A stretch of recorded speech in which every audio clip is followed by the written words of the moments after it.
हाँ जी, तो कैसे हो आप लोग? मैं आपका नीलेश भैया बहुत-बहुत स्वागत करता हूँ इस यूट्यूब चैनल पे। दोस्तों, जो आप लोग का 21 फरवरी को एग्ज़ाम होने वाला है, उसके लिए काफ़ी इम्पोर्टेंट मैं क्वेश्चन लेकर आ चुका हूँ। जी हाँ, मैं दोस्तों जो कल आप लोग को मैथ का पेपर होने वाला है, उसके लिए काफ़ी ये इम्पोर्टेंट है।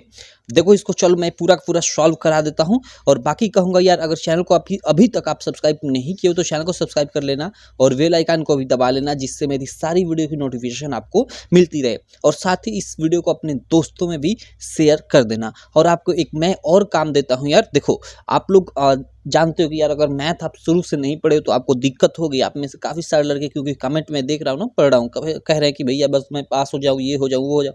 तो आपने शुरू से नहीं पढ़ा, इसलिए परेशानी आपको हो रही है। काफ़ी सारे लड़के बोल रहे हैं कि भैया हमने हिंदी में फोड़ा, मैथ में भी हम उसी तरह फोड़ेंगे, कोई दिक्कत नहीं होने वाली। तो वो लड़के शुरू से पढ़े हैं मैथ, तो इसीलिए मैं कहूँगा कि जितने भी आपके 9th के छोटे भाई हैं, जो अभी 1 महीने बाद अब 10th में जाएंगे, आपके एग्जाम के बाद 10th में पढ़ने लगेंगे, जो आपके स्कूल अथवा कोचिंग में पढ़ते थे यार, सबको मेरे चैनल के बारे में बता देना।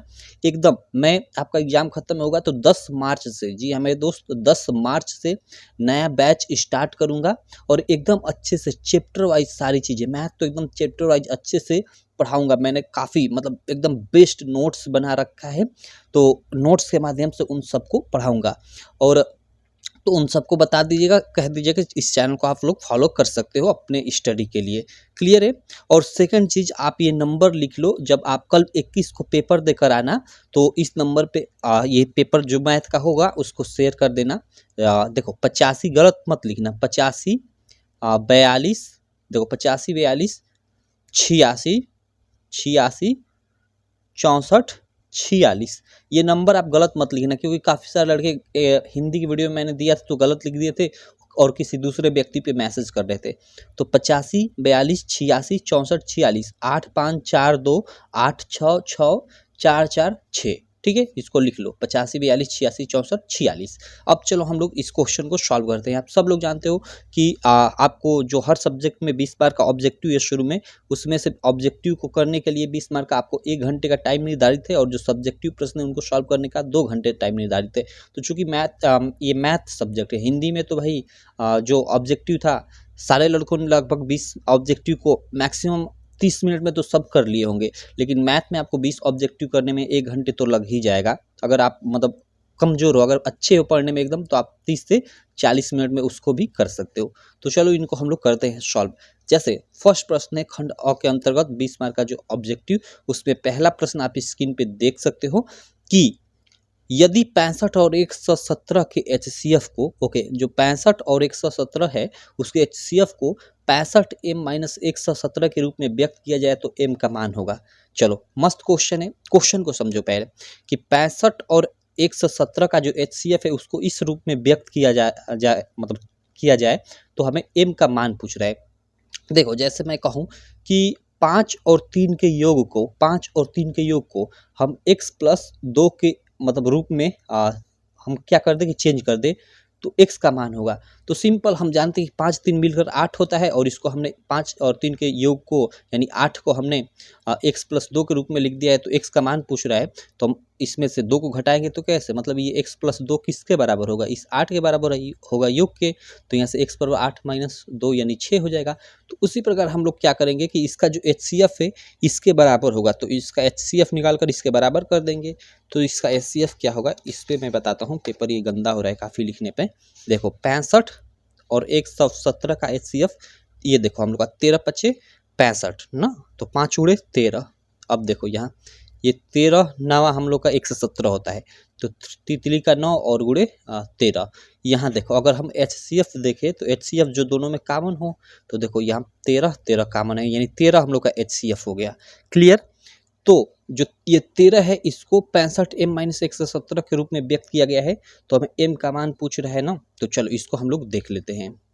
तो देखो यहाँ पे हम ना 13 को इसके बराबर कर देंगे, जो 65 m, देखो 65 m माइनस 117 दिया है, इसके बराबर मान लो हम लोग का 13 है, क्योंकि इसी को इस रूप में लिखा गया है।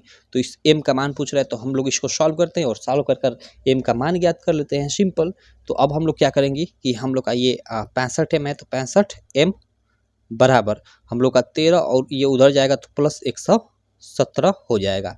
ठीक। अब देखो 65 m बराबर, इसको जोड़ेंगे तो 7 3 10 का 0, 1 1 2, एक हाथ से लगा 3 और एक कई 130 हो गया। तो m बराबर 130/65। देखो आपको ये इतना स्टेप वाइज नहीं करना एग्जाम में, मैं आपको समझा रहा हूँ। आपको जितना जल्द एकदम यहाँ पे आप साफ यहाँ पे देखें कि इधर जाएगा तो इसको जोड़ देंगे तो 130 हो जाएगा, और 65 हो जाएगा तो बट्टा हो जाएगा, तो 65 से बस भाग दे दिए, काम खत्म।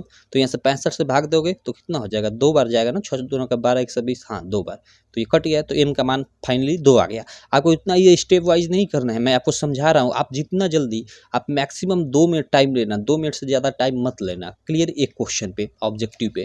तो इसका हम लोग का आंसर फाइनली 2 आ गया। अब चलो हम लोग ये सेकंड जो प्रश्न है इसको कर लेते हैं। सेकंड प्रश्न क्या है कि यदि द्विघात समीकरण ओके x² + 2x - p = 0 का एक मूल -2 हो तो p का मान होगा। ओके देखो हमें द्विघात समीकरण दी हुई है और इसका एक मूल दिया हो, और इसमें हमें कोई संख्या है, यहाँ पे देखो आप जानते हो कि ax² + bx + c टाइप का हम लोग की द्विघात समीकरण होती है। तो c जहाँ ये अचर पद होता है, यहाँ कोई संख्या होती है, तो p की जगह यहाँ पे ये सॉरी मतलब ये संख्या की जगह पे यहाँ पे मतलब 2 4 कुछ भी हो सकता है, उसको देखो यहाँ गायब कर दिया है और उसका मान पूछ रहा है। तो ऐसे क्वेश्चन आ जाए हमें, मतलब कोई द्विघात समीकरण दे दे और बीच में कोई संख्या गायब, मतलब कोई संख्या गायब कर दे और हमें उसका मान पूछे, तो जो हमें एक मूल दिया हो उसी को इसमें रख लेंगे, वो इसको सेटिस्फाइड करेगा। जैसे x² + 2x है, -p = 0 है और इसका एक मूल -2 है, तो -2 को यहाँ x के जगह पे रखेंगे हम लोग, तो यह 0 के बराबर आना चाहिए। तो चलो रख लेते हैं, तो -2 को यहाँ पे रखते हैं,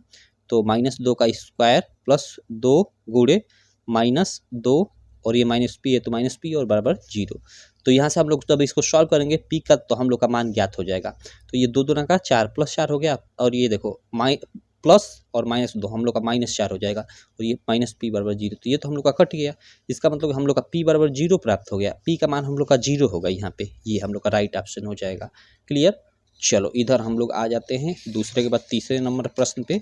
ओके इधर थोड़ा मैं इसको फोल्ड कर लूँ क्या, चलो थोड़ा फोल्ड ही कर लेता हूँ, अच्छा रहेगा। यहाँ पे हम लोग इधर ये वाला क्वेश्चन, तीसरा वाला क्वेश्चन सॉल्व करते हैं। ये क्या क्वेश्चन है, काफ़ी मस्त क्वेश्चन है, आप लोग इसको भी देख सकते हो। तीसरा वाला कि बिंदु -3 4 की x अक्ष से दूरी होगी। ओके एक तो हम लोग का होता है कि कोई बिंदु देता है, उसका हमें पूछ देता है कि मूल बिंदु से दूरी होगी, मूल बिंदु से दूरी होगी। तो चूंकि मूल बिंदु का निर्देशांक कितना होता है, आप सब लोग जानते हो कि मूल बिंदु का निर्देशांक 0 0 होता है। और कोई बिंदु हमें दे दो, मान लो यही बिंदु दे दिया, तो -3 4। अगर क्वेश्चन में पूछे कि बिंदु -3 4 की मूल बिंदु से दूरी होगी, तो मूल बिंदु 0 0 और ये हम लोग का बिंदु जो दिया हो वो -3 4 जैसे यहाँ पे दिया है।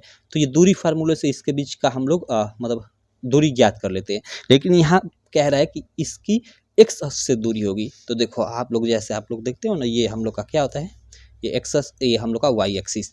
तो यहाँ पे क्या है, क्या रहा है कि जो -3 4 है, और -3 4 कहाँ किस में पड़ेगा, किस चतुर्थांश में, तो इस सेकंड में पड़ेगा। ठीक, -3 4। क्लियर। क्योंकि यहाँ ये x वाला इस पे हम लोग का माइनस होता है और ये y वाला हम लोग का प्लस होता है। तो ये -3 4 इसी में कहीं मान लो पड़ेगा, मान लो यहीं पड़ रहा है। तो कह रहा है कि इसकी x अक्ष से दूरी होगी। ओके इसकी x अक्ष से दूरी होगी, तो x अक्ष हम लोग का क्या है, यही तो x एक्सिस है। तो ये x एक्सिस से कितनी दूरी है इसकी हम लोग की, देखो कोई भी बिंदु हो गया, सीधे सीधे अगर पूछ दे कि x एक्सिस से दूरी, तो वो x एक्सिस से दूरी जो होगी वो y के बराबर होगी। तो y यहाँ पे क्या है, 4 है, तो सीधे सीधे आप लोग 4 मार दोगे। अगर y एक्सिस से दूरी पूछे तो उसका मान x होगा। तो x अगर यहाँ पे x ना पूछकर y एक्सिस से दूरी पूछता तो वो -3 हो जाता। तो देखो यहाँ पे जैसे x एक्सिस से दूरी, तो ये हम लोग का x है, तो x एक्सिस से दूरी ये होगी, ये ऊपर की तरफ, और ऊपर की तरफ ये हम लोग का क्या जा रहा है, y जा रहा है। तो ये y का मान यहाँ पे 4 है, तो वही हम लोग का 4 हो जाएगा। सिंपल सा इसका यही रीजन है। अगर हम लोग का मान लो यहाँ पे 2 बिंदु दे दे रहा है, यहाँ पे कुछ मान लो दे दे रहा है, कामा यहाँ पे कुछ दे दे रहा है, और x एक्सिस से दूरी पूछे, तो x एक्सिस वाला इसमें निर्देशांक, ये पहला जानते हो कि x होता है, ये दूसरा y होता है। तो x अक्ष से दूरी पूछे तो उसका मान ये y वाला होगा, और अगर y एक्सिस से दूरी पूछे तो उसका मान x वाला होगा। सिंपल। तो यहाँ -3 4 की x से दूरी पूछ रहे हैं, तो y के बराबर होगा, और y यहाँ पे 4 है, तो 4 आंसर हो जाएगा। पूरा पूरा मैंने कॉन्सेप्ट आपको बता दिया, जैसे हाफ लाइन क्लास में बताया जाता है वैसे मैंने आपको पूरा डिटेल में बता दिया। अब चलो अगला 4 नंबर हम लोग क्वेश्चन कर लेते हैं। 4 नंबर क्वेश्चन क्या है कि किसी पेड़ की छाया उसकी ऊंचाई से √3 गुनी है, सूर्य का उन्नयन कोण का मान होगा। देखो मैं काफ़ी आपको टाइम लग रहा है, मैं ये क्वेश्चन करा रहा हूँ तो कोई दिक्कत नहीं, आप समझ लो, यहाँ पे आप समझ रहे हो। जब आपका कॉन्सेप्ट क्लियर होगा ना तभी आपकी स्पीड भी बढ़ेगी, ठीक है, और आप अधिक से अधिक क्वेश्चन भी लगा पाओगे। अगर मैं 20 ऑब्जेक्टिव बता रहा हूँ तो अगर आप कॉन्सेप्चुअल में एकदम अच्छे से बता दो तो इस 20 के वजह से आप कहीं 200 400 500 क्वेश्चन लगा सकते हो, कॉन्सेप्ट अगर आपका क्लियर है तो। ठीक, तो चलो यहाँ पे इस क्वेश्चन का कर लेते हैं हम लोग। यहाँ देखो हमें क्या दिया है, हमें किसी पेड़ की छाया उसकी ऊंचाई से √3 गुनी है सूर्य का उन्नयन कोण का मान होगा। सिंपल है, यहाँ पे देखो ये हम लोग का हो गया, मान लो ये हम लोग का एक समकोण त्रिभुज मान लो, एक तरफ से हो गया। एक पेड़ की छाया, ये हम लोग का मान लो ए भी, मैं पेड़ मान लेता हूँ, ये भी हम लोग की पेड़ है। ठीक, तो हमें कह रहा है कि किसी पेड़ की जो छाया है, ओके मान लो इधर सूर्य है तो इसकी छाया इधर बनेगी, तो ये हम लोग का BC मान लेता हूँ, ये हम लोग की छाया बन रही है इस पेड़ की। क्लियर, तो कह रहा है कि किसी पेड़ की छाया ऊंचाई से √3 गुनी है। ओके, तो अगर हम लोग की ऊंचाई हम लोग मान लेते हैं x, तो उसकी छाया हमें कह रहे हैं कि रूट में 3 गुना है इस ऊंचाई का। तो ऊंचाई हम लोग की x है, तो हम लोग का x है, ये ऊंचाई मान लो x है, तो इसका √3 मतलब √3 से गुणा, यानी हम लोग का ये छाया हम लोग का क्या हो जाएगा, √3 इंटू x हो जाएगा, क्योंकि इसका √3 गुना है। हम लोग कहते हैं ना कि जैसे उसकी आयु मतलब श्याम से 5 गुनी है, तो श्याम की x है तो उसकी मतलब मान लो राम की उसकी 5 गुनी है तो 5 से गुणा कर देते हैं। तो चूंकि वही पेड़ की हम लोग की लंबाई x है और कह रहे हैं कि इसकी छाया उससे रूट में 3 गुनी है, तो हम लोग x में 3 से गुणा करेंगे तो √3 इंटू x हो जाएगा। सिंपल। ठीक, हमें सूर्य का उन्नयन कोण का मान ज्ञात करना है। ओके, तो यही तो हम लोग का उन्नयन कोण होता है थीटा, इसी को मैं ले लेता हूँ। और यहाँ से अगर हम लोग tan थीटा लेते हैं तो tan थीटा पर हम लोग का क्या होगा, लंब बट्टे आधार, और लंब के जगह पे x है तो x, और बट्टे आधार के जगह पे √3 इंटू x है तो √3 इंटू x, ये हम लोग का कट गया। और चूंकि tan थीटा पर हम लोग का क्या आ गया, 1/√3, और भाई कितना मान होता है ये जानते हो, tan थीटा बराबर, यहाँ पे सिंपल सीधे सीधा हम लोग का 30 अंश हो जाएगा। चौथे का हम लोग का ये डी ऑप्शन हो जाएगा, क्योंकि इसको 1/√3 को हम लोग tan 30 अंश लिख सकते हैं, क्योंकि tan 30 अंश का ये मान होता है 1/√3, tan से tan खत्म तो थीटा इक्वल टू 30 अंश। ठीक, 30 अंश मीन्स ये हम लोग का इसमें डी ऑप्शन देखो ये सही हो जाएगा। क्लियर, तो ऐसे इस क्वेश्चन को कर सकते हो। उसके बाद देखो एक और क्वेश्चन यहाँ पे काफ़ी मस्त क्वेश्चन है, ये आप लोग का क्षेत्रफल वृत्तों के क्षेत्रफल से शायद संबंधित है, क्योंकि यहाँ वृत्त बनाया हुआ है। क्लियर, कह रहा है कि चित्र में ABCD वृत्त के अंतर्गत एक आयत है। ओके, ABCD, ये वृत्त के अंतर्गत एक आयत हमें दिया है ABCD। ओके, जिसकी लंबाई 8 सेंटीमीटर, हमें लंबाई दे दी है 8 सेंटीमीटर और चौड़ाई हमें दे दी है ये 6 सेंटीमीटर। यदि पाई बराबर, हमें पाई का मान दिया है 3.14 हो तो छायांकित भाग का क्षेत्रफल। ओके, जो ये छायांकित भाग है इसका हमें क्षेत्रफल ज्ञात करना है। तो सिंपल है भाई, ये हम लोग क्या पूरा वृत्त का हम लोग एक बार क्षेत्रफल निकालेंगे, और पूरे वृत्त में से हम लोग ये जो ये वाला एरिया है, ये हम लोग का आयत वाला, इसको घटा देंगे तो हम लोग का ये जो ये छायांकित भाग वाला क्षेत्रफल है वही बचेगा ना, और इसी का हमें क्षेत्रफल पूछ रहा है।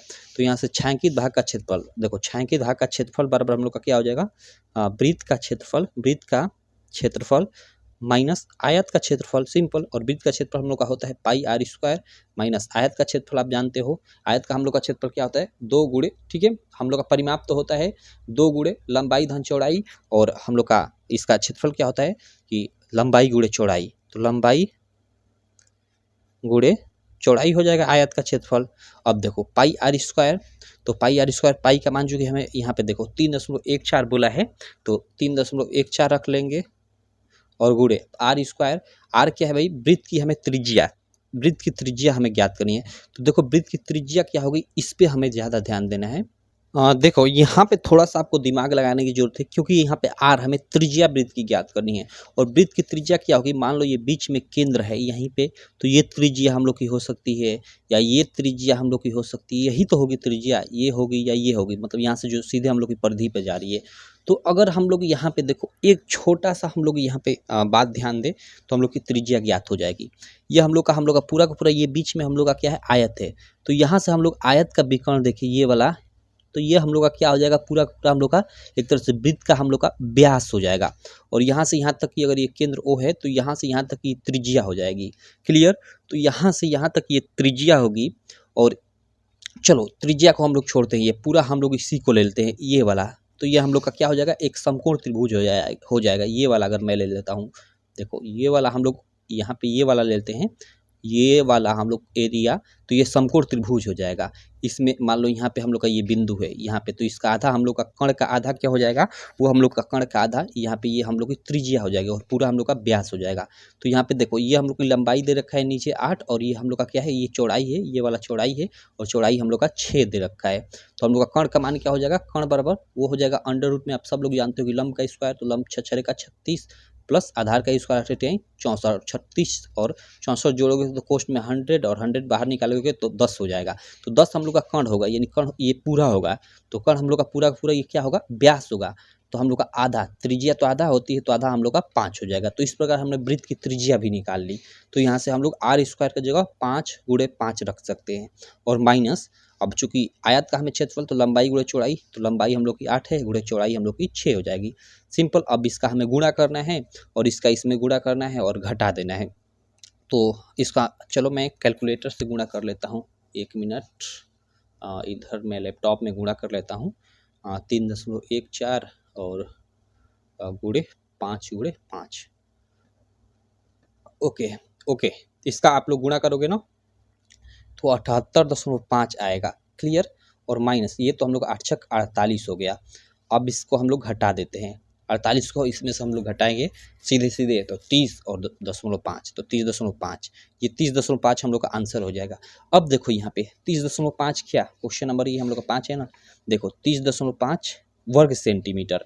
अब काफ़ी मतलब ज़्यादातर अगर एग्जामिनर, ये तो ठीक है सही है, एग्जामिनर आपसे खेलेंगे अच्छे से तो यहाँ पे पहले ही ऑप्शन में वो 30.5 रखेंगे, 30.5 रखेंगे, 30.5 पहले ही ऑप्शन में रखेंगे और सेंटीमीटर लिख देंगे, वर्ग सेंटीमीटर नहीं लिखेंगे। और काफ़ी सारे लड़के 30.5 देखे कि 30.5 आ गया तो ये होगा, पहले पे लगा देंगे, लेकिन भाई साथ में ये वर्ग सेंटीमीटर होगा, क्योंकि क्षेत्रफल का मात्रक वर्ग सेंटीमीटर होता है, तो इसको भी आपको ध्यान में रखना है। ठीक है, चलो 5 के बाद हम लोग 6 नंबर प्रश्न कर लेते हैं। 6 नंबर प्रश्न तो हम लोग का एकदम फार्मूला बेस्ड क्वेश्चन है। कह रहा है कि यदि किसी बारंबारता बंटन का माध्य हमें दे रखा है, तो माध्यिका, और माध्यिका हमें दे रखा है 20, तो उसका बहुलक होगा। ओके, माध्यिका और बहुलक में संबंध क्या होता है, ये शायद आपको पता होगा, अगर नहीं पता है तो चलो मैं आपको बता देता हूँ। देखो इसको आप लोग याद रखना, कई जगह ये काम भी आएगा आप लोग का। ये फार्मूला एक तरह से है कि बहुलक बराबर ये हम लोग का हो जाएगा 3 गुणे माध्यिका, 3 गुणे माध्यिका और माइनस 2 गुणे समांतर माध्य, ये हम लोग का एक तरह से फार्मूला होता है। तो किसी बारंबारता बंटन का माध्य और माध्यिका दे रखा है, तो इसका हमें बहुलक पूछ रहा है। सिंपल। ठीक, तो चलो हम लोग याद कर लेते हैं। हमें बहुलक हमें पूछ रहा है ना, तो यहाँ पे देखो 3 गुणे माध्यिका का मान 20 दिया है, तो 20 और माइनस 2 गुणे समांतर माध्य, और समांतर माध्य का हमें मान कितना दे रखा है, यहाँ पे दे रखा है माध्य का कि 20.5 है, तो 20.5 वही समांतर माध्य या माध्य सिंपल बोल देते हैं। तो ये 20 तिहाई 60 माइनस ये हम लोग का 20 दूना के 40, और यहाँ 0.5 है तो 0.5 मिलकर 41 हो जाएगा। सिंपल। तो यहाँ से ये घटेगा तो क्या बचेगा, सिंपल आपका 19 बचेगा, 19 आंसर हो जाएगा। तो ये हम लोग का ये सी वाला ऑप्शन सही हो जाएगा। चलो 6 के बाद हम लोग 7 नंबर प्रश्न कर लेते हैं। 7 नंबर प्रश्न में क्या है कि हमें 2 समीकरण दी हुई है और इसको हल कर कर एक्स वाई का मान ज्ञात करना है। अब देखो इसमें सिंपल सा ऐसे भी कर सकते हैं कि एक्स प्लस वाई बराबर हमें 2 रखा है और एक्स माइनस वाई बराबर हमें क्या दे रखा है, ये भी हमें 2 दे रखा है। सिंपल, इसको हम लोग ये कटाएंगे तो एक्स एक्स मिलकर 2x हो जाएगा, बराबर ये हम लोग का 4, तो x बराबर हम लोग का 4/2 यानी 2 हो जाएगा। x का मान हम लोग का 2 हो गया, और x का मान हम किसी भी समीकरण में इसमें या इसमें रखकर y का मान ज्ञात करेंगे, तो इसमें रखेंगे समीकरण 1 में x की जगह, तो 2 प्लस वाई बराबर हम लोग का 2 हो जाएगा, तो y बराबर 2 माइनस 2 यानी ये हम लोग का 0 के बराबर हो जाएगा, यानी 2 और 0, x का मान हम लोग का 0 गलत, x का मान 2, y का मान 0, बी वाला ऑप्शन सही हो जाएगा। यहाँ पे टेस्ट भी कर सकते हो, जैसे x के जगह पे 2 और प्लस y की जगह पे 0 आप जोड़ोगे तो 2 आ जाएगा, सही है हम लोग का। और y की जगह पे हम लोग 0 रखते हैं, तो ये 2 और माइनस y की जगह पे 0 तो बराबर ये 2 हुए, तो ये 2 के बराबर 2, तो बिल्कुल हम लोग का ये टेस्ट भी हमने कर लिया। चलो आगे हम लोग देखते हैं, अगला हम लोग का क्वेश्चन क्या है। देखो आगे कि 8वां क्वेश्चन, देखो ये काफ़ी कीड़े लग रहे हैं क्योंकि ये लाइट के कारण ये आ रहे हैं, चलो कोई दिक्कत नहीं। चित्र में त्रिभुज AHK, ओके AHK, ओके ये हमें दिया है कि AHK और त्रिभुज ABC और त्रिभुज ABC, समरूप त्रिभुज। ओके, हमें ये दे दिया कि ये दोनों त्रिभुज है, यहाँ पे आपको दो त्रिभुज दिखाई दे रहे होंगे, यहाँ से देखो तो एक ये वाला और एक ये वाला। हमें सीधे सीधे यहाँ लिख दिया कि ये दोनों हाँ हम लोग के क्या है, समरूप त्रिभुज है। और ए के बराबर 10 सेंटीमीटर, ए और के का हमें मान दिया है, क्या है भाई, ये हम लोग का ए बिंदु है, ए और के इसका हमें 10 सेंटीमीटर मान दिया है। बी सी बराबर 3.5, बी सी, बी और सी ओके ये हम लोग का 3.5 दिया है। एच के बराबर 7, एच और के हम लोग का 7 दिया है। तो AC का मान ओके, तो AC यानी ये वाला हमें क्वेश्चन पूछ रहा है, तो AC का मान क्या होगा। तो देखो समरूप त्रिभुज हमें यहाँ पे सीधे सीधे दे दिया है। एक मिनट, इसमें थोड़ा मैं फोल्ड कर लेता हूँ और आपको समझाता हूँ। देखो हमें दे दी है कि हम लोग के दोनों क्या है, समरूप त्रिभुज है। और समरूप त्रिभुज में आप सब लोग जानते हो भाई कि क्या होता है कि संगत भुजाएं आपस में बराबर होती हैं। संगत भुजाएं, तो जैसे संगत भुजाएं जैसे ये ए और के और सी ए, ये हम लोग की संगत भुजाएं होंगी। इसमें ये यहाँ से यहाँ तक ये और यहाँ से यहाँ तक ये संगत भुजाएं होंगी। ठीक है, तो चलो या ये संगत भुजाएं होंगी, तो कोई भी हम रख कर याद कर लेंगे। चूंकि हम लोग ये रखेंगे, ये हम लोग और ये हम लोग और फिर ये और ये हम लोग रखेंगे, क्योंकि इसका मान ज्ञात करना है और 3 का हमें दिया है, तो जो दिया है उसको रख लेंगे और 1 का हम मान ज्ञात कर लेंगे। तो चलो यहाँ पे हम लोग देखते हैं। सबसे पहले हम लोग ए और के, ए और के, ए और के बटा इसकी संगत भुजा इस त्रिभुज में ये होगी AC, तो AC रख लेते हैं और बराबर। अब देखो ये हमें ये दिया हुआ है 7, तो इसको हम लोग यूज करते हैं, तो हम लोग का एच के और इसकी संगत भुजा ये हो जाएगी। ठीक है, इसकी संगत भुजा ये हो जाएगी, ये क्या हो जाएगी हम लोग की BC, तो बट्टे में BC। अब देखो ए और के का मान हमें दिया है, यहाँ पे ए और के का मान हमें 10 दिया है, तो ए और के जगह पे हम लोग 10 बटे हम लोग का ए और सी, हमें यही तो पूछ रहा है ए और सी, तो इसके जगह पे कुछ नहीं, तो ए और सी ही रखने देते हैं बराबर। एच के, एच और के का मान हम लोग का 7 है और इसकी संगत भुजा हम लोग की जो BC है इसका मान 3.5 है, तो 3.5 सिंपल। तो यहाँ से हम लोग का AC बराबर क्या हो जाएगा, AC बराबर ये उधर जाएगा, तो देखो यहाँ से उधर जाएगा तो 7AC हो जाएगा और फिर ये 3.5 इधर आएगा, तो 10 गुणे 3.5 और ये 7AC बा, तो 7 हम लोग का 7 यानी बट्टे में आएगा, तो ये कुछ इस प्रकार हो जाएगा। 7 5 35.5 और 10 से फिर गुणा होगा, 2 5 50 हो जाएगा और 1 अंक यानी हम लोग का 5 सेंटीमीटर। जी हमें दोस्त ये 5 सेंटीमीटर आ जाएगा, तो 5 सेंटीमीटर हम लोग का ये फर्स्ट ऑप्शन सही हो जाएगा 8वें प्रश्न के लिए। चलो आई होप ये भी आपको समझ में आ गया होगा। अब देखो 9 नंबर प्रश्न हम लोग कर लेते हैं। 9 नंबर प्रश्न क्या है कि 2 tan तीसंस बट्टे में 1 + tan स्क्वायर तीसंस बराबर है। देखो आप इसको कई प्रकार से इस क्वेश्चन को कर सकते हो।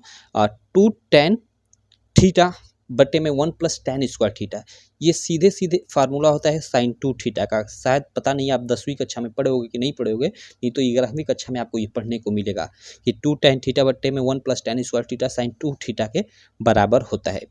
तो इसको अगर फार्मूला मालूम है तो ये आपके लिए आसान है। sin 2 थीटा, तो sin और 2 और गुणे थीटा, थीटा हम लोग का 30 अंश है, तो 30 अंश यानी बराबर हम लोग का sin 60 अंश हो जाएगा। और sin 60 अंश का मान क्या होता है, ओके sin 60 अंश ही हमें sin के ही रूप में या tan के रूप में दिया, तो सीधे sin 60 अंश हम लोग का आंसर हो जाएगा। ठीक है, और अगर नॉर्मली आपको करना हो तो भाई इसका आप 2 और गुणे tan 30 अंश का जो भी मान हो 1/√3 यहाँ पे रखोगे और बट्टे में 1 + tan स्क्वायर 30 अंश यानी 1/√3 का होल वर्ग, इसको रखोगे, अंत में सॉल्व करते जाओगे और अंत में हो सकता है आपको चूँकि sin 60 अंश हम लोग का आंसर आ रहा है, तो √3/2 आपका आंसर आए, तो उसको आप लोग √3/2 को आप लोग sin 60 अंश लिख सकते हो। ये अंत में अगर आंसर आए तो इस तरह से आपको करना होगा पूरा पूरा, तो वो थोड़ा लंबा प्रोसेस हो जाएगा। ठीक, तो कई तरीके हैं करने के, त्रिकोणमिति में एक ही सवाल को कई तरीके से किया जाता है। तो चलो ये हम लोग का ये बी वाला ऑप्शन सही हो जाएगा, सी वाला ऑप्शन सही हो जाएगा। क्लियर, चलो हम लोग 10वां प्रश्न कर लेते हैं। 10 नंबर प्रश्न क्या है, हम लोग 10 नंबर प्रश्न आप लोग स्क्रीन पे देख सकते हो। 10 नंबर प्रश्न है कि यदि a और b अभाज्य संख्या है, ओके ए और b दो संख्या हैं जो अभाज्य हैं, तो a और b का हमें लॉसा यानी LCM बताना है। चलो कोई दिक्कत नहीं, देखो हम लोग का a है एक संख्या, एक b है और दोनों अभाज्य संख्याएं। अभाज्य संख्या है मतलब जैसे हम लोग का 3 हो गया या 5 हो गया।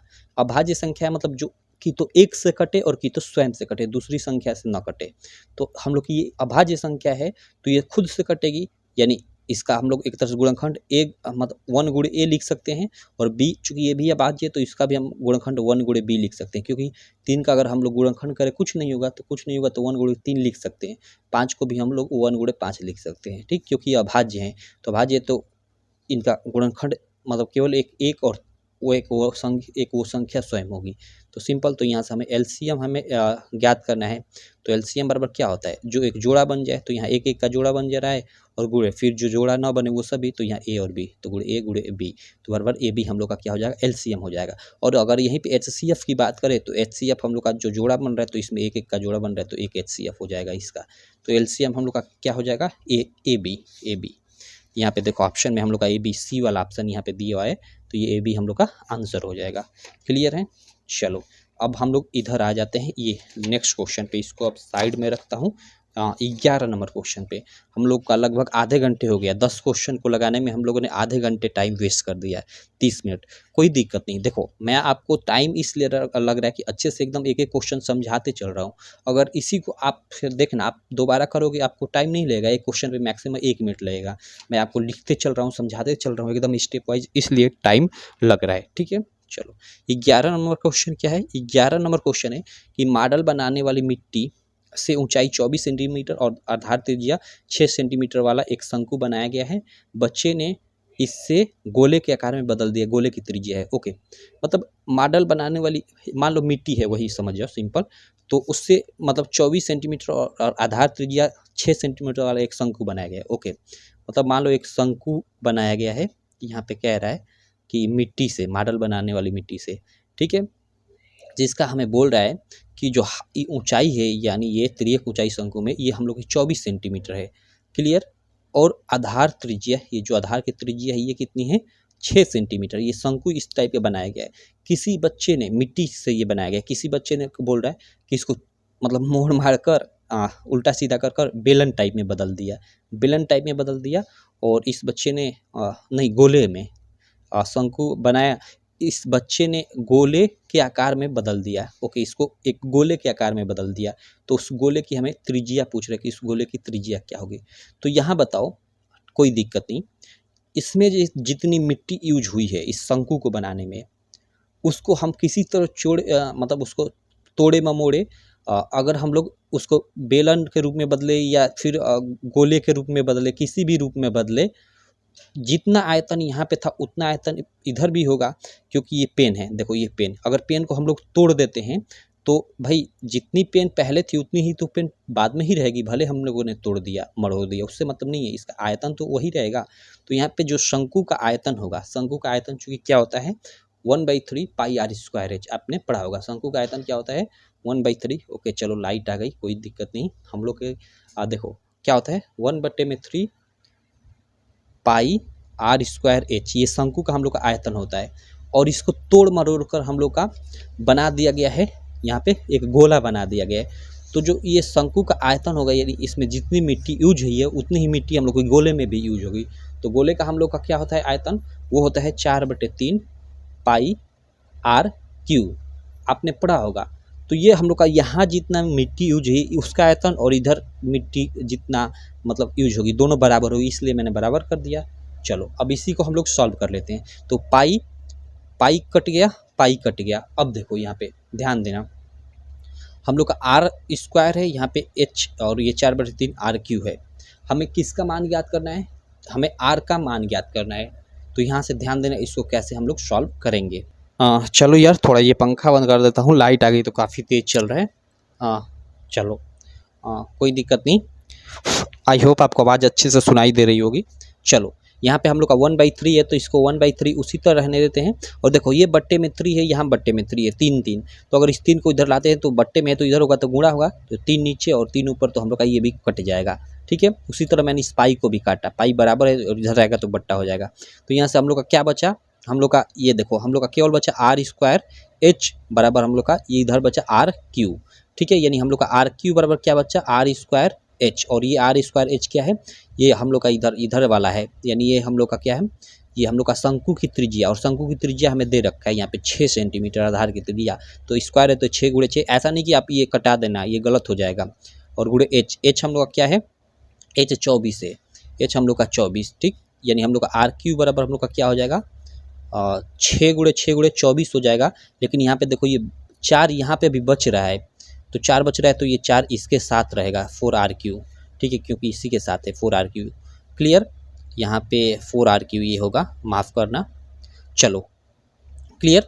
तो यहाँ से आर क्यू बराबर ये क्या होगा, 4 उधर जाएगा तो इसको कटाएगा तो 4 छः 24, यानी 6 हो जाएगा 3 बार।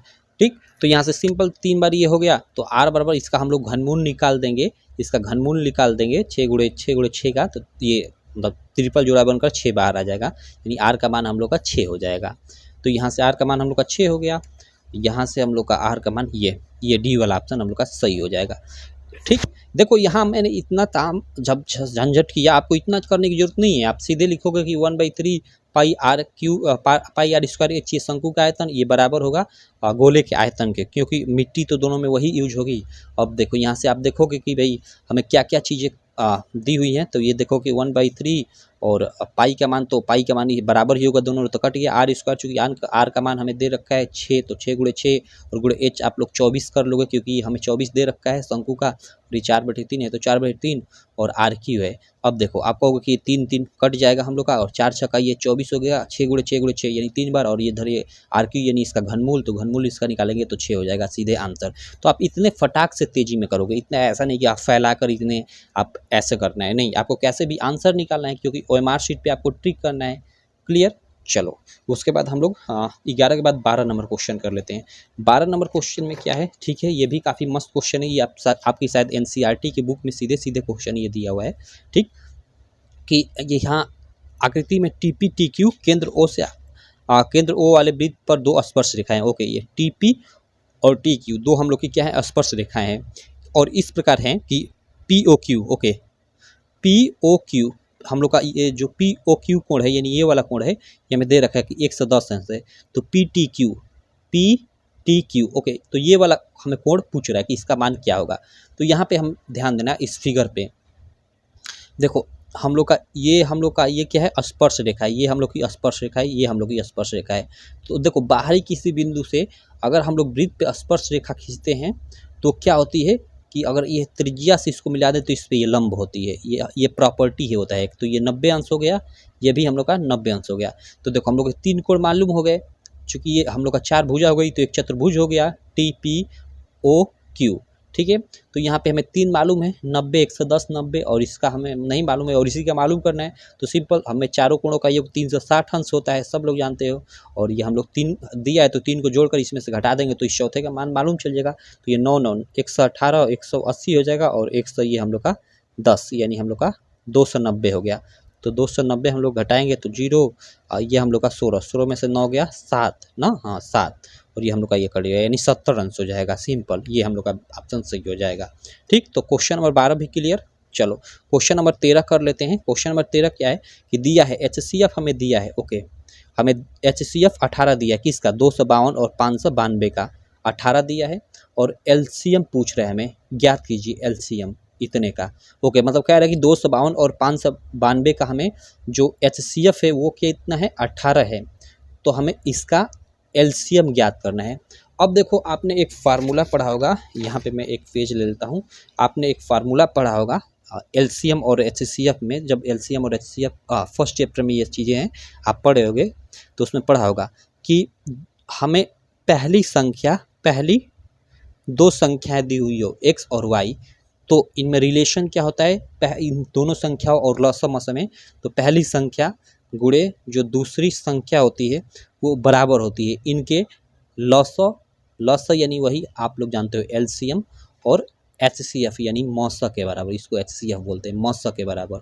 ठीक, तो ये आप लोग रिलेशन याद रखना कि 2 संख्याएं दी हुई हो और उनका लस दिया हो और मौसा पूछे, तो भाई 2 संख्या इसके जगह पे रख लो, और मतलब इन चारों में क्या करेगा कि आपको कोई भी 3 दे देगा और एक गायब कर देगा और उसका मान पूछेगा। जैसे यहाँ पे देखो हमें HCF दे रखा है कि 252 और 592, यानी ये पहली संख्या है, ये दूसरी संख्या है।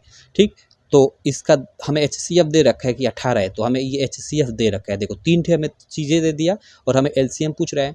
तो जो चीज़ें दिया है, पहली संख्या 252, तो 200 ही हम लोग का 52 गुणे दूसरी संख्या 592, तो 592 और बराबर इनका LCM हमें नहीं, LCM ही तो पूछ रहा है, क्योंकि यहाँ LCM पूछ रहा है इसका, हमें HCF का मान दिया है, HCF का मान 18, तो यहाँ से LCM बराबर क्या हो जाएगा, ये इधर आपका बट्टा आ जाएगा। ठीक, ये 18 बट्टा आ जाएगा। अब 18 से आप लोग कटाओ इसको, तो देखो इसको 18 से आप लोग कटाओगे तो ये 18 एकम 18 1 और 19 20 21 22 23 24 25 72, तो 18 का 18 18 चौका 72 आप लोग का हो जाएगा। ठीक, तो अब 14 से इसमें गुणा होगा, तो 14 से गुणा भाई आप लोग करो। 1 मिनट, मैं यहाँ पे यार कैलकुलेटर कहाँ है भाई, रुक जाओ 1 मिनट, ये लैपटॉप यार, कैलकुलेटर मैंने ओपन किया और हम लोग का 14 गुणे, हाँ अब देखो एग्जाम में तो आपको गुणा करना पड़ेगा, यहाँ आसानी के लिए तो मैं कर ले रहा हूँ। 14 गुणे 592, 592 इक्वल टू, ये हम लोग का 82 88 आ रहा है। ठीक है, 82 88 ऑप्शन में कोई है क्या? 82 83 16, अरे यार नहीं है, यानी हमने यहाँ गलत कटाया है क्या? 1 मिनट मैं पूरा का पूरा भाग दे लेता हूँ। हम लोग का यार मिटना, 1 मिनट यार, ओके देखो यार, यहाँ पे यही थोड़ा होता है, दिमाग अगर आपका डिस्टर्ब हो। अभी लाइट आई ना तो मेरा लाइट पे ध्यान है, क्योंकि अभी थोड़ा ये पंखे के सब चल रहे हैं तो उन पे ही ध्यान चला जा रहा है। 592 यहाँ पे नहीं, देखो ये 500 हम लोग का, यहाँ पे ये गलत टाइपिंग भी है। यहाँ पे देखो 500 ये 94 है, यहाँ पे ये गलत टाइपिंग है क्वेश्चन में, ये 594 है यहाँ पे, 594। देखो अब हम लोग इसमें गुणा करेंगे तो हम लोग का क्या हो जाएगा, 14 गुणे हम लोगों का 594, 594 इक्वल टू हम लोग का, तब हम लोग का आ जाएगा 83 16, ये होगा हम लोग का। ठीक है, 594 हम लोग का यहाँ पे है, ये देखो 594 है, यहाँ पे ये गलत टाइपिंग था, 92 नहीं था। तो हम लोग गुणा करेंगे 14 से इसमें, तो हम लोग का कितना आ जाएगा, 83 16। तो हम लोग का यही आंसर हो जाएगा। ऑप्शन में भी देखो 83 16, ये वाला फर्स्ट वाला आपका सही हो जाएगा। क्लियर, चलो अगला क्वेश्चन है 13 के बाद 14 नंबर, कि वह द्विघात समीकरण ज्ञात कीजिए जिसके मूल 1 और -1/2 हो। काफ़ी मस्त क्वेश्चन। देखो अगर हमें किसी मतलब द्विघात समीकरण का मूल दे दे, मूल दिया हुआ, चूंकि द्विघात समीकरण के दो मूल होते हैं, मान लो x और y, दो मूल हमें मान लो ये दिया हुआ है, और इस द्विघात समीकरण पूछे कि द्विघात समीकरण क्या होगी, तो द्विघात समीकरण बराबर हो जाएगा, वो क्या हो जाएगा, x² माइनस मूलों का योगफल। मान लो पहला मूल हम लोग का अल्फा होता है सिंपल सा, और दूसरा होता है बीटा, तो यहाँ से अल्फा प्लस बीटा यानी मूलों का योगफल इंटू एक्स, और उसके बाद क्या होता है प्लस मूलों का गुणनफल यानी अल्फा इंटू बीटा बराबर 0। ये हम लोग का एक फार्मूला होता है, आपने पढ़ा होगा कि द्विघात समीकरण बराबर x² माइनस मूलों का योगफल इंटू एक्स प्लस मूलों का गुणनफल बराबर 0। तो यहाँ पहला मूल हमें क्या दिया है, पहला मूल हमें 1 दिया है, और दूसरा मूल हम लोग का -1/2 दिया है। तो सिंपल यहाँ से हम लोग रख लेते हैं x² माइनस, यहाँ पे देखो अल्फा प्लस बीटा यानी मूलों का योगफल, तो 1, और हम लोग इसमें -1/2 जोड़ेंगे तो -1/2, 2 कम 2 हो गया, 2 में से 1 गया, हम लोग का क्या हो गया, वो हो गया 1/2। ओके, मतलब 2 में हम लोग -1/2 जोड़ेंगे तो वो 1/2 हो जाएगा, तो ये 1/2 हो गया। अब देखो ये प्लस अल्फा इंटू बीटा यानी 1 गुणे -1/2 करेंगे तो -1/2 ही होगा, तो यहाँ पे हम लोग का -1/2 बराबर हम लोग का 0। सिंपल। अब इसी को हम लोग क्या कर लेते हैं, सॉल्व कर लेते हैं, तो ये x² माइनस ये 1/2 प्लस, तो ओके ये प्लस है तो यहाँ ये कोष्टक टूटेगा तो ये माइनस हो जाएगा, -1/2 बराबर 0। अब देखो यहाँ पे हम लोग का ये लॉसर 2 हो जाएगा पूरा का पूरा, तो लॉसर 2 हो जाएगा, तो ये x² माइनस यहाँ पे 2 लॉस हुआ तो 2 कम 2 यानी 1 हो गया, और फिर यहाँ पे ये माइनस है तो -2 कम 2 यानी यहाँ पे भी 1 हो गया, और हम लोग का ये हम लोग का क्या हो जाएगा, चूंकि देखो यहाँ पर गड़बड़ कर रहा हूँ, ये इंटू एक्स होता है तो यहाँ पे इंटू एक्स, तो इंटू एक्स तो यहाँ पे भी एक्स 1 इंटू एक्स हो जाएगा, यानी इसका मान पूरा का पूरा एक्स ही हो जाएगा। ठीक, बराबर ये 0 है तो 0। अब देखो 2 से इधर गुणा होगा तो ये x² माइनस एक्स माइनस 1 बराबर ये है 0, और ये हम लोग की द्विघात समीकरण निकल कर आ जाएगी। तो इस तरह से अगर हम लोग के दो मूल दिए रहें तो इस तरह से हम लोग इस फार्मूले के आधार पर हम लोग द्विघात समीकरण ज्ञात करते हैं। तो x² minus x minus 1, option में क्या है, x² minus x minus 1, x² minus x plus 1। देख रहे हो कितना कॉम्प्लिकेटेड ऑप्शन है ये फर्स्ट वाला। नहीं देखो माफ़ करना, यहाँ पे देखो ये चूँकि देखो मैंने गड़बड़ कर दिया, x² minus x minus 1 option में हम लोग का ये तो कहीं दिया है, देखो x² माइनस एक्स और -1 कहीं नहीं दिया है ये लग रहा है। ठीक है, और ये हम लोग का आंसर होगा, क्यों मुझे याद भी है, ये मैंने लगाया था पहले इस क्वेश्चन को। यहाँ पे देखो ये 2 है, यहाँ पे HCF 1 होगा तो 1 2 बार जाएगा और 2 एकम 2, यहाँ पे 2x² होगा ना, तो हम लोग का 2x² माइनस x माइनस 1 हो गया, ये 2 से इधर गुणा हो जाएगा, तो ये हम लोग का होगा। ठीक है, 2x² माइनस x माइनस 1। देखो यार काफ़ी दिमाग दब, वही कह रहा हूँ दिमाग। आप एग्जाम में एकदम फ्रेश होकर जाना, एकदम मस्त से, नहीं तो फिर आता हुआ क्वेश्चन भी आप गलत कर जाओगे। और साथ में आपका डर तो साथ में आपका रहेगा ही, लेकिन डर तो आपका हिंदी के दिन ख़त्म हो गया होगा, मैथ में कम ही रहेगा। तो देख लेना अच्छे से, एकदम फ्रेश होकर फ्री माइंडेड जाना, नहीं तो आपका कई जगहों पे ध्यान रहेगा तो इसी तरह क्वेश्चन गलत होगा। तो ये हम लोग का फर्स्ट ऑप्शन इसमें सही हो जाएगा। क्लियर। चलो इसके बाद हम लोग 15 नंबर का क्वेश्चन कर लेते हैं। इसके लिए एक अलग सा पेज ले लेता हूँ, 1 मिनट। ओके, हाँ देखो ये 15 नंबर क्वेश्चन क्या है, और हम लोग का हो सकता है 7 से 8 मिनट लगे और हम लोग का ये सारे क्वेश्चन ऑब्जेक्टिव समाप्त हो जाएंगे। देखो यहाँ पे 15 नंबर क्वेश्चन है कि वाई अक्ष पर एक बिंदु जो ओके ए यानी जिसके निर्देशांक 6 5 दिया है तथा बी -4 3 से समदूरस्थ है का निर्देशांक होगा। चलो मस्त क्वेश्चन है, काफ़ी मस्त क्वेश्चन है। ठीक, देखो हमें मान लो ये हम सबसे पहले तो ये खींच लेते हैं। आप लोग जानते हो कि एक्स एक्सिस होता है, हम लोग का ये वाई एक्सिस होता है। ठीक, तो हमें क्या कह रहे हैं कि वाई अक्ष पर एक बिंदु जो हमें दिया है कि एक बिंदु ए है और एक बिंदु बी है, -4 3। -4 3 कहाँ पड़ेगा, दूसरे चतुर्थांश में पड़ेगा। मान लो यहाँ कहीं है -4 और 3, और 6 5 हम लोग का पहले में पड़ेगा, क्योंकि दोनों प्लस प्लस मतलब पहले में ही होता है। ठीक, यहाँ मान लो कोई बिंदु है, यहाँ कोई बिंदु है, कह रहा है कि वाई अक्ष पर एक बिंदु जो इतना और इतने से समदूरस्थ है। ओके, वाई अक्ष पे कोई बिंदु है, तो वाई अक्ष पे कोई बिंदु है, तो मान लो एग्जाम्पल के यहाँ पे है वो बिंदु। कह रहा है कि उस बिंदु से जो ये दोनों बिंदु है, यानी ये वाला वो समदूरस्थ है, समान दूरी पे है। मतलब यहाँ से ये वाला जो बिंदु है, अगर इसकी दूरी x है तो इसकी भी दूरी मान लो यहाँ से यहाँ तक x है, मतलब दोनों समान दूरी पे हैं। तो हमें क्या ज्ञात करना है, वो बिंदु, ये वाला जो बिंदु है इसको हमें ज्ञात करना है। तो देखो सिंपल, हम लोग का अगर कोई बिंदु यहाँ पे वाई एक्सिस पे है यहाँ पे, तो यहाँ पे क्या होगा, यहाँ पे हम लोग का वाई एक्सिस पे है, तो यहाँ पे हम लोग का x 0 होगा और y का मान कुछ होगा, तो y की जगह पे मैं y ही रखने देता हूँ। तो यहाँ पे हमें 0, तो हम लोग का ये पहले से ज्ञात है कि x जो होगा निर्देशांक वो 0 होगा, तो हमें y का मान ज्ञात करना है। तो कैसे ज्ञात करेंगे, तो देखो ये वाला जो बिंदु है, यहाँ से यहाँ तक की दूरी के फार्मूले से यहाँ तक की दूरी ज्ञात करेंगे और यहाँ से यहाँ तक की दूरी ज्ञात करेंगे। और चूँकि दोनों हमें कह रहे हैं कि समदूरस्थ है, यानी दोनों दूरियाँ बराबर है, यहाँ से ये वाली और ये वाली, तो दोनों को हम लोग बराबर कर देंगे और हम लोग हल करेंगे तो y का मान ज्ञात हो जाएगा। तो यहाँ से चलो हम लोग सबसे पहले इसका हम लोग मान ज्ञात करते हैं। तो देखो हम लोग का मान लो ये हम लोग x1 y1 हो गया और ये x2 y2 हो गया हम लोग का। तो दूरी फार्मूले से क्या होता है, दूरी का फार्मूला अंडर रूट हम लोग का क्या होता है, x2 माइनस x1। तो x2 6 माइनस x1 की जगह पे 0, तो 0 होल का स्क्वायर, और प्लस हम लोग का क्या होता है y2 माइनस y1। तो y2 हम लोग का मान लो 5 और माइनस y1 की जगह पे हम लोग का y है, तो y इसका होल का स्क्वायर। ओके, यहाँ से यहाँ तक की दूरी ये हो गई, और फिर यहाँ से यहाँ तक की दूरी क्या होगी, तो यहाँ से यहाँ तक की दूरी मान लो ये x1 y1 है और फिर ये x2 y2 है, तो यहाँ से यहाँ तक की दूरी वही अंडर रूट में क्या हो जाएगी हम लोग का y2 माइनस y1। तो y2 हम लोग का -4 है, y2 माइनस y1 की जगह पे 0, ठीक, और होल का स्क्वायर होता है फार्मूले में, प्लस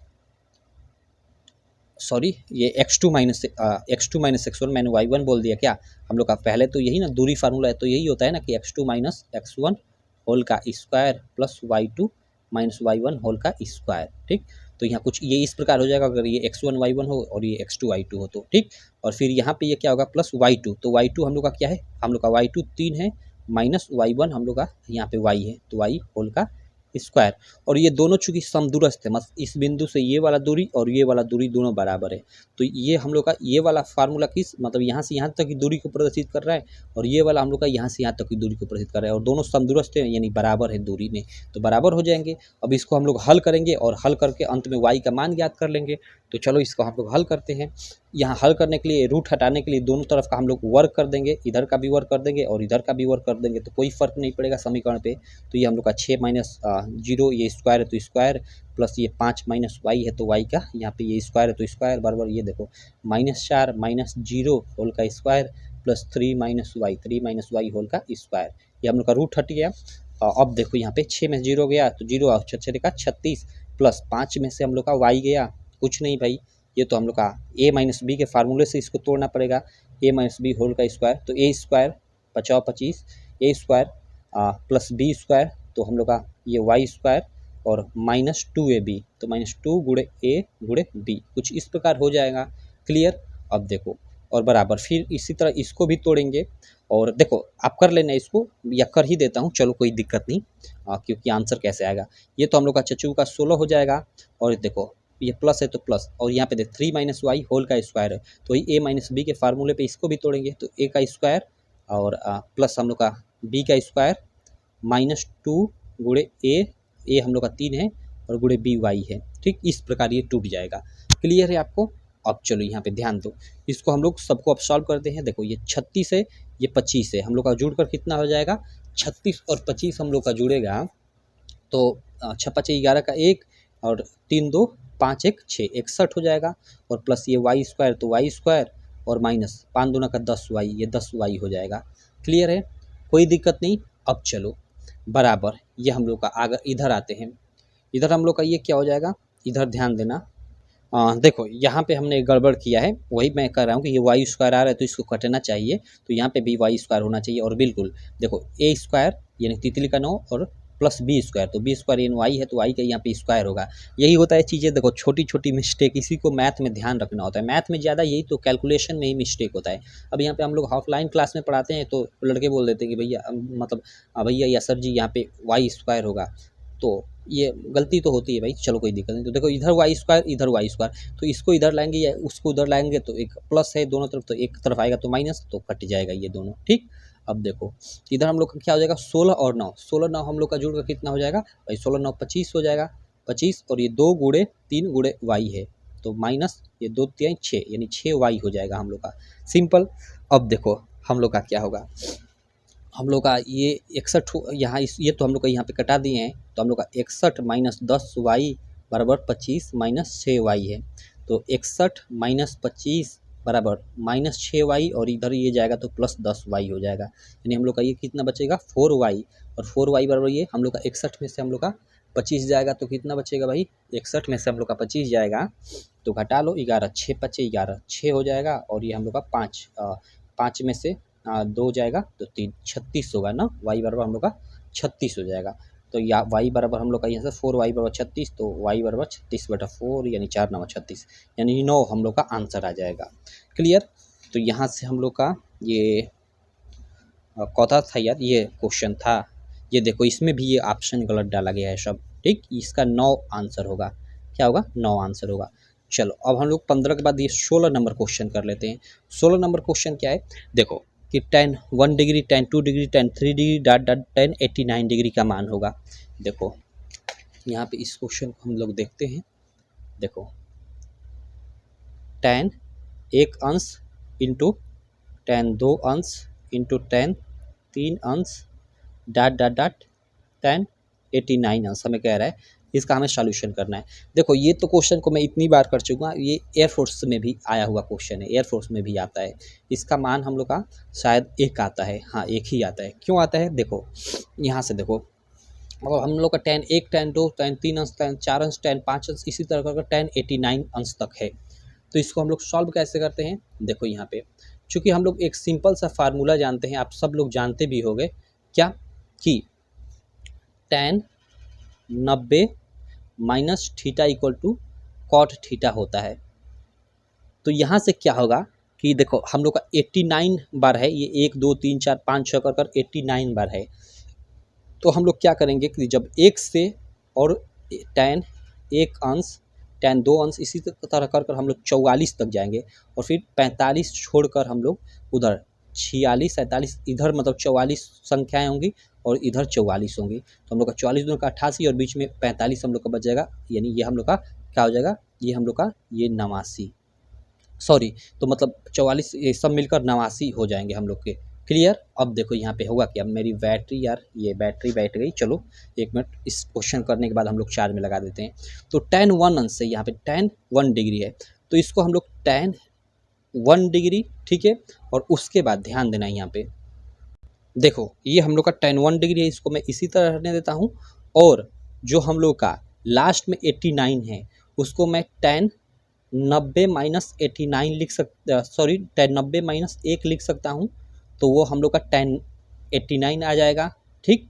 उसी प्रकार हम लोग का बीच में क्या है, ये इंटू है तो वही गुणे। अब देखो tan 2 अंश, tan हम लोग का 2 अंश और कोष्ठ में tan 90 माइनस हम लोग का अंत में हम लोग का 88 है ना, हम लोग अंत से के घटाते आ रहे हैं, तो tan 88 अंश ये हम लोग का क्या हो जाएगा, हम लोग का ये cot इसका मान हम लोग का जब tan 90 माइनस थीटा तो cot थीटा होता है, तो cot ये हम लोग का क्या हो जाएगा 90 में से हम लोग का यहाँ पे देखो 88 नहीं tan 2, ये 2 होगा क्योंकि tan में से हम 90 में से 2 घटाएंगे तभी तो 88 बचेगा, तो ये हम लोग का क्या हो जाएगा, हम लोग का tan 2 अंश हो जाएगा, और tan नहीं tan 90 minus theta equal to cot theta होता है, तो ये काट हम लोग का 2 अंश हो जाएगा। तो इसी तरह हम लोग करते जाएंगे, मतलब वही मैं कह रहा हूँ कि अंत से हम लोग घटाते आएंगे इस तरह, और शुरू से ये वाला हम लोग लेते जाएंगे, तो शुरू में ये वाला ये 44 तक जाएगा, और ऐसा ही ये कुछ कर मतलब एक बार 1 घट गया, एक बार फिर यहाँ पे मतलब तो 89 बचा, एक बार 2 घट गया तो 88 बच गया, एक बार 3 घट गया, इसी तरह घटते घटते अंत में क्या होगा कि बीच में 45 बच जाएगा। इधर से हम लोग tan 1 अंश 2 अंश 44 तक जाएगा, और उधर से हम लोगों ने मतलब पहले 89 घटाया फिर 88 घटाया तो वो 44 तक यहाँ आएगा। क्लियर? तो ये जो tan 90 माइनस 1 हम लोग का क्या हो जाएगा, यानी tan 90 minus theta equal to cot theta होता है, तो काट 1 अंश हो जाएगा, और काट 1 अंश को हम लोग क्या लिख सकते हैं 1/tan 1 अंश लिख सकते हैं। तो इसी प्रकार ये हम लोग का tan 1 अंश और 1/tan 1 अंश सब कट जाएगा, जो 44 मान होंगे शुरू के और 44 अंत वाले सबको कट जाएगा, अंत में आप लोग का tan एक तरह से 45 अंश बचेगा, और ये कटेगा तो एक तरह से 1 गुणे 45 बार होगा, तो उसका मान तो 1 ही होगा, और tan 45 अंश का मान 1 हो जाता है, सिंपल। तो इस तरह से ये क्वेश्चन सॉल्व होता है, बाकी इसका सीधे सीधे आप आंसर याद रख सकते हो 1, हाँ, क्योंकि काफ़ी ये लंबा होता है, इसको सॉल्व करने की कोई ज़रूरत नहीं है। हालांकि अगर भाई 2 या 3 नंबर में आ जाए तो सॉल्व करना पड़ता है, लेकिन कम ही आशा है कि 2 या 3 नंबर में आता है, ऑब्जेक्टिव में ही आता है। उसके बाद चलो हम लोग ये 17 नंबर कर लेते हैं क्वेश्चन। 17 नंबर क्वेश्चन क्या है, यहाँ पे कर लेता हूँ कि दो संख्याओं का योगफल 19 है और उनका अंतर 7 है, तो संख्या ज्ञात कीजिए। यानी संख्या हम लोग की x प्लस वाई है, तो x प्लस वाई बराबर 19 है, और अंतर x माइनस वाई बराबर हम लोग का 7 है। देखो इसको हम लोग ऐसे भी हल कर सकते हैं जोड़कर फिर इसको जोड़े, लेकिन इसको ऑप्शन के अनुसार भी कर सकते हैं। दो संख्याओं का योगफल 19, तो हम लोग का 12 और 5 17 ही होगा, 12 13 14 15 16 17 खत्म, ये योग ही नहीं हो रहा है 19, तो क्या होगा 14 14 15 16 17 18 19, ठीक है, योग तो 19 हो जा रहा है, और अंतर 7, तो 14 में से हम लोग का 5 जाएगा, तो ये तो नहीं होगा, सिंपल। ये हम लोग का 13 6 19, और 13 में से हम लोग का 6 गया 5, ये बिल्कुल राइट ऑप्शन हो जाएगा, क्योंकि दोनों का योग 19 आ रहा है और अंतर 5 आ रहा है, तो ये बिल्कुल राइट ऑप्शन हो जाएगा। ऐसे भी कर सकते हो, बाकी इस तरह आप समीकरण के हल कर ला सकते हो, ये मान यही आएगा। चलो ये 17 का सी हो गया। अब इधर हम लोग आ जाते हैं, इधर 18 नंबर क्वेश्चन करते हैं, और 19 और 20 फिर हम लोग का ये ऑब्जेक्टिव समाप्त। देखो ये बारंबारता बंटन की माध्यिका आलेखीय विधि से निम्न में से किसकी सहायता से याद की। भाई ये तो सीधे तोरण आप लोग याद रखना, ये तो मॉडल पेपर जो यूपी बोर्ड ने जारी किया है उसमें भी ये क्वेश्चन है। उसके बाद है 18 के बाद 19 नंबर की भुजा 6 सेमी वाले एक वर्ग के अंतर्गत खींचे जा सकने वाले वृत्त का क्षेत्रफल है। ओके देखो भुजा 6 सेंटीमीटर वाले वर्ग, मतलब एक वर्ग है, वर्ग में आप जानते हो कि ये क्या होती है, हम लोग की लंबाई चौड़ाई सब बराबर होती है, मतलब ये भी 6 ये भी 6 ये भी 6 ये भी 6 आप जानते हो, तो हम वही कर रहे हैं कि भुजा 6, इसकी भुजा क्या है 6 है, तो ये 6 है, तो ये भी 6 ये भी 6 ये भी सब 6 6 होगा। कह रहा है कि 6 सेंटीमीटर भुजा 6 सेंटीमीटर वाले एक वर्ग के अंतर्गत खींचे जा सकने वाले वृत्त का क्षेत्रफल। ओके इसके अंतर्गत सबसे बड़ा वृत्त कौन सा खींचा जाएगा, तो भाई ये 6 है, तो ये बीच में इस यहाँ पे जो बिंदु होगा वो कितना होगा, वो 3 होगा, ठीक है। 3 सेंटीमीटर त्रिज्या का वृत्त खींचेंगे तभी तो ऐसे, मतलब ये इस पे स्पर्श करेगा, इधर 3 चारों तरफ 3 3 ये स्पर्श करेगा, ऐसे यही तो वृत्त हम लोग का खींचा जा सकता है सबसे बड़ा, ठीक। तो वही कह रहा है कि भुजा 6 सेंटीमीटर वाले वर्ग के अंतर्गत खींचे जा सकने वाले वृत्त का क्षेत्रफल। हमने ये वृत्त खींच दिया, और इस वृत्त का क्षेत्रफल पूछ रहा है, तो क्षेत्रफल इस वृत्त का क्या होगा, सिंपल हम लोग की त्रिज्या होगा ये 3 सेंटीमीटर, क्योंकि 3 सेंटीमीटर का ही यहाँ पे वृत्त खींचा जा सकता है, 4 सेंटीमीटर अगर नहीं खींचा जा सकता है। अब 3 सेंटीमीटर हमने क्यों कैसे कह दिया, क्योंकि भाई ये केंद्र एकदम यहाँ बीच में पड़ेगा, और इसकी पूरी दूरी कितनी है, पूरी दूरी 6 है, तो ये यहाँ से ये बीच में पड़ेगा, तो आधी दूरी 3 हो जाएगी। अब इसका क्षेत्रफल क्या हो जाएगा, सिंपल पाई आर स्क्वायर, क्योंकि वृत्त का क्षेत्रफल पाई आर स्क्वायर होता है, तो पाई यानी 22/7 और गुणे आर स्क्वायर यानी 3 गुणे 3। अब इसको कैलकुलेट आप करते रहना, हम लोग का आंसर कितना दिया है यार इसका, चलो इसको तो हमें सीधे 22/7 को पाई ही रहने देते हैं, क्योंकि यहाँ पाई में ही आंसर दिया है, और पाई गुणे ये 9 यानी 9 पाई हम लोग का आंसर हो जाएगा। अब देखो 9 पाई सेमी, पहले ही ऑप्शन को देखकर 9 पाई आप ट्रिक लगाओगे, क्वेश्चन नंबर 19 में ए का गोले भरोगे और फिर आपका बाद में गलत हो जाएगा। क्यों? क्योंकि देखो 9 पाई सेम ही दिया है और चूंकि क्षेत्रफल हमें ज्ञात करना है तो क्षेत्रफल का मात्रक क्या होता है? वर्ग सेंटीमीटर होता है। तो यहाँ वर्ग सेंटीमीटर होगा, ये वाला बी वाला ऑप्शन आपका राइट हो जाएगा। चलो, ये 19 number B question clear. 20 number question कर लेते हैं। 20 नंबर क्वेश्चन क्या है, आप लोग स्क्रीन पे देख सकते हो कि एक धातु के गोले की त्रिज्या 10 सेंटीमीटर। ओके, एक धातु का गोला है, एक धातु का ये गोला है जिसकी त्रिज्या 10 सेंटीमीटर है, उससे पिघलाकर 2 सेंटीमीटर, इससे हम मान लो पिघला दिया गया और छोटा छोटा मतलब 2 सेंटीमीटर की त्रिज्या, उससे पिघलाकर 2 सेंटीमीटर त्रिज्या की बनाई जा सकने वाली गोलियों की संख्या होगी। मतलब ये बड़ा हम लोग का मान लो एक धातु का गोला है जिसकी हम लोग की त्रिज्या 10 सेंटीमीटर है, इसे पिघलाकर छोटे छोटे हम लोग की गोलियां बनाएगी जिनकी त्रिज्याएं 2-2 सेंटीमीटर हैं। तो कितनी गोलियां बनेंगी, हमें यह कह रहा है। तो देखो, सबसे पहले तो हम लोग क्या करेंगे, देखो यहाँ पे ध्यान देना, ध्यान देना कि जो हम लोग का एक ये ठोस गोला है उसका आयतन पूरा का पूरा कितना है और एक जो गोली बन रही है छोटी वाली गोली, उसका आयतन कितना है। तो इसके आयतन में हम एक छोटी वाली गोली के आयतन से भाग दे देंगे तो हम लोग की गोलियों की संख्या निकल जाएगी। तो चूंकि चलो हम लोग का गोला है तो गोले का क्षेत्रफल 1 क्या होता है, 1 नहीं 4/3 पाई आर क्यू होता है, पाई आर क्यू।